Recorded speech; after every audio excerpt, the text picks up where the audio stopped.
Thank you, Mr. Speaker. Mr. Speaker, unfortunately, I was not present when Committee of Ways and Means were deliberating on various vote heads. But, Mr. Speaker, allow me, in the shortest time that you have allocated me, to highlight just a few things. Mr. Speaker, I'm worried about this budget.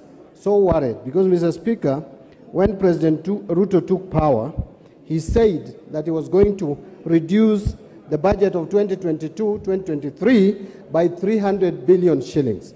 That did not happen, and instead, what we are seeing today is an increase in the budget from the 2022-2023 budget to 2023-2024, an increase of 544 billion shillings, Mr. Speaker.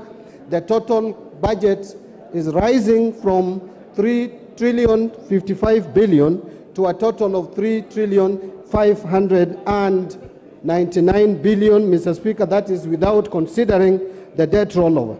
If you look at this budget, and it is broken down into total executive expenditure, parliament, judiciary, and other CFS, the financing of this budget is going to be a challenge, Mr. Speaker, because this country is deluding itself that we can raise ordinary revenue from 1,917 billion in the current financial year to 2,571 billion in the next financial year. That is an increase of 653 billion shillings, Mr. Speaker.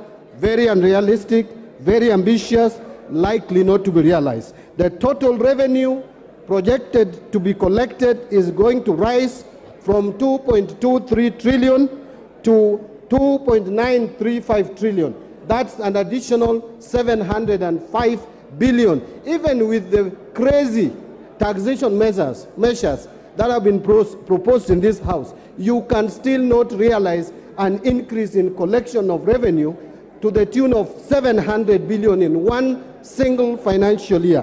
Mr. Speaker, I know that the average increase in revenue collection has been averaging around 300 billion.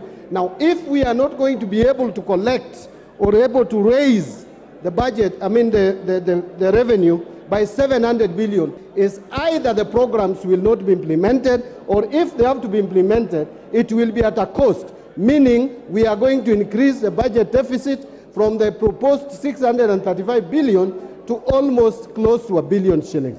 And, Mr. Speaker, that is not far-fetched, because at the moment, from September 30th, Mr. Speaker, to March 31st of this year, in a period of just 6 months, the Kenya Kwanza government has borrowed 689 billion shillings compared to the similar period when President Uhuru was in power, when only 405 billion was raised. So this talk that we hear all the time, that Kenya Kwanza is curtailing and managing debt, it is just hypocritical, it is theoretical, but the actual fact is that Kenya Kwanza is borrowing monies more than what President Kenyatta did borrow. And so we are headed into a situation where this country is going to face financial distress, Mr. Speaker.